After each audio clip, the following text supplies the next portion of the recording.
하시며 바른 길 가게 하시니 의지하고 따라가리 주 예수.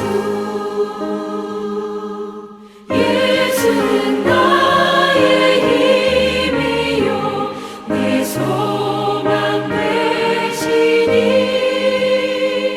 이 세상을 떠나갈 때 곧 영생 얻으리.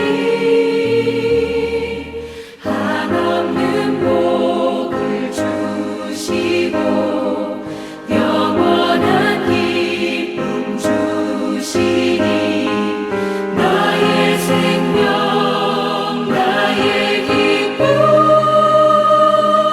주 예수.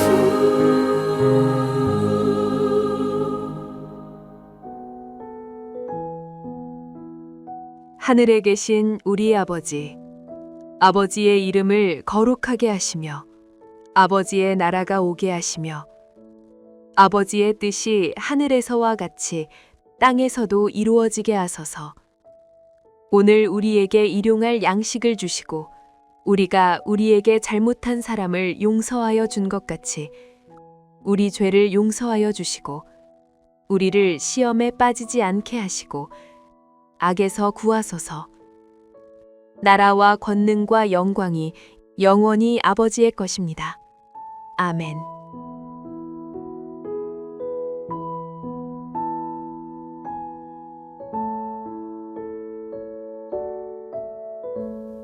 하나님의 뜻을 따라 그리스도 예수의 사도로 부르심을 받은 바울과 형제 소스데네는 고린도에 있는 하나님의 교회 곧 그리스도 예수 안에서 거룩하여지고 성도라 부르심을 받은 자들과 또 각처에서 우리의 주 곧 그들과 우리의 주 되신 예수 그리스도 이름을 부르는 모든 자들에게 하나님 우리 아버지와 주 예수 그리스도로부터 은혜와 평강이 있기를 원하노라. 그리스도 예수 안에서 너희에게 주신 하나님의 은혜로 말미암아 내가 너희를 위하여 항상 하나님께 감사하노니 이는 너희가 그 안에서 모든 일 곧 모든 언변과 모든 지식에 풍족함으로 그리스도의 증거가 너희 중에 견고하게 되어 너희가 모든 은사에 부족함이 없이 우리 주 예수 그리스도의 나타나심을 기다림이라.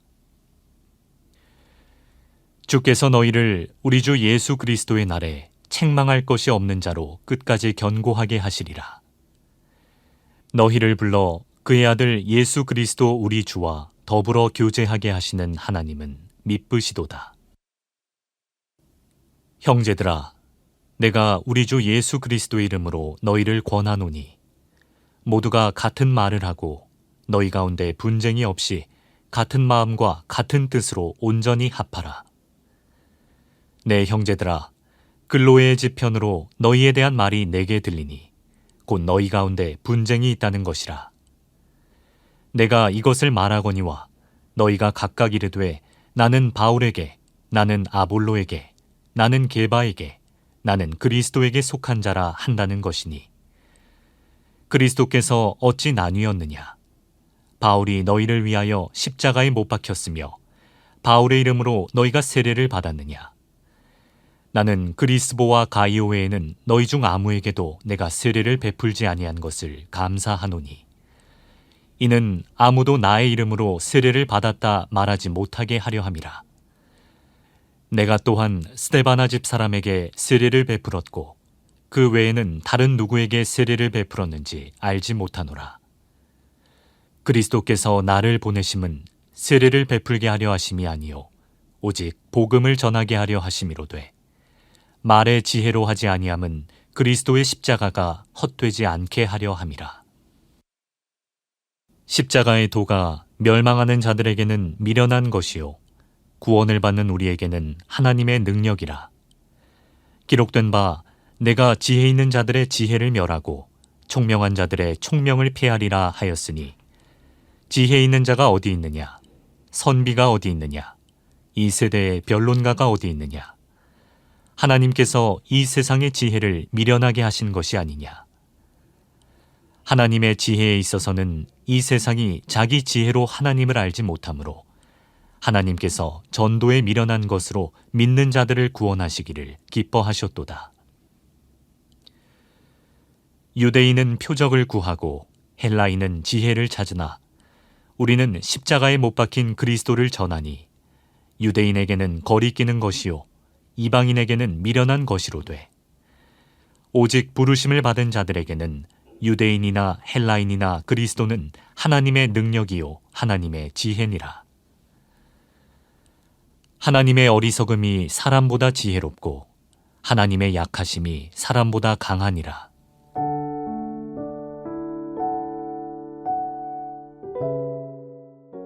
고린도전서는 그리스도인이 신앙과 삶에 있어 매일 당면하는 문제에 어떻게 하나님 나라의 가치관을 적용할 수 있는지를 가르쳐주고 있습니다.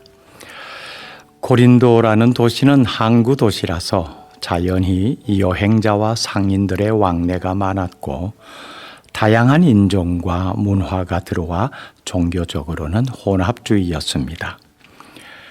이런 상황 속에서 바울이 2차 전도 여행 중에 1년 6개월을 머물면서 세운 교회가 고린도 교회입니다.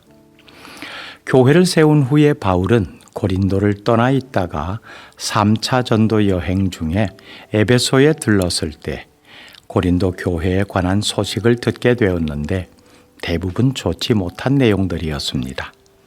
이를테면 당파 문제, 불륜 문제, 혼인 문제, 우상의 제물 문제, 성찬에 관한 문제, 은사 문제 등등이었습니다. 이런 소식을 들은 바울이 문제점들을 바로 잡기 위해 써보낸 편지가 바로 고린도전서입니다. 고린도 교회의 가장 심각한 문제는 교회의 분쟁이었습니다. 분쟁이라고 하는 이 낱말의 뜻은 틈, 간격 혹은 찢어진 것을 말합니다. 분쟁한다는 것은 그물을 찢어 어부가 수고하여 잡은 고기를 흩어지게 한다는 것을 의미합니다. 그렇게 찢어진 모습이 고린도 교회에 있었습니다. 4조각으로 찢어져 있었는데요. 나는 바울 편이다. 나는 아볼로 편이다. 나는 게바 즉 베드로 편이다. 그리고 나는 그리스도 편이다 라는 것이었습니다. 누구를 좋아하고 따르는 것은 개인의 자유입니다. 하지만 교회는 결코 특정 목사의 팬클럽이 될 수 없습니다. 오늘날 하나님께서 목회자를 쓰실 때 로봇처럼 똑같이 쓰시는 것이 아니라 그 개성을 살려서 다양하게 사용하십니다. 어떤 목사의 설교는 쉽고 재미있게, 또 어떤 목사는 강력하고 뜨겁게, 그리고 어떤 목사는 깊고 오묘하게 이렇게 다르게 사용하십니다. 정말 훌륭한 목사님을 따르고 존경한다면 그 목사님을 통해 하나님께 더욱 가까이 갈 수 있어야 합니다. 고린도 교인들이 분쟁하는 근본적인 이유는 무엇이었을까요? 교인들은 각각 우리는 바울, 우리는 아볼로, 우리는 게바의 교훈을 따르는 자라고 주장하지만 실상은 그들의 가르침을 제대로 따르지 않았습니다. 솔직히 말하면 권력투쟁이었습니다. 그들은 존경하는 영적 지도자들과 맺은 관계를 이용하여 교회 안에서 자신의 지위와 영향력을 확보하려 했습니다. 그들이 정말 바울과 아볼로 그리고 베드로를 존경하였다면 그렇게 존경하는 사람들이 보여주었던 그 모습으로 교회를 섬겨야 했을 것 아닙니까? 그들의 숨겨진 목적은 우위를 점령하여 영향력을 행사하려는 것이었습니다. 미국의 종교 월간지 무디라는 잡지에 교회가 분열될 수 있는 10가지 지름길이란 제목의 기사가 실렸습니다. 내용이 이렇습니다.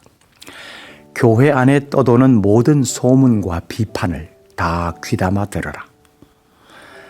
교회 내 특정 개인의 요구사항에만 철저하게 초점을 맞춰라. 목회자의 약점만 찾아내서 이야기하라. 공중기도 시간을 통해 교회에 대한 불만을 다 토해내라. 사랑 안에서 결코 참된 것을 말하지 마라. 불평불만의 씨를 마음속 깊이 간직해두라. 자신의 죄는 덮어두고 위선으로 가장하라. 수단과 방법을 가리지 말고 항상 이기기에 힘써라. 하나님이 교회를 분열시키라는 사명을 주셨다고 믿고 행하라. 어떻습니까? 바울과 아볼로, 베드로, 그리고 예수 그리스도까지 이 모든 분들의 가르침은 한결같이 연합이었습니다. 연합하기 위해서 필요한 것이 무엇일까요? 10절 말씀에 보면은 그것은 같은 말, 같은 마음, 같은 뜻이라고 말하고 있습니다. 이 같은 말, 같은 마음, 같은 뜻은 복음입니다. 교회는 복음만 말하면 됩니다. 왜냐하면 복음에는 다름이 나타날 수가 없거든요. 한 마음과 한 뜻으로 협력하는 것이 바로 복음에 합당한 삶입니다. 결국 교회는 예수님의 마음을 따르는 같은 말을 해야 합니다. 내게 있는 다른 말, 다른 마음, 다른 뜻은 무엇인지 돌아보고 복음에 합당한 같은 말, 같은 마음, 같은 뜻을 가질 수 있기를 바랍니다. 기도하겠습니다.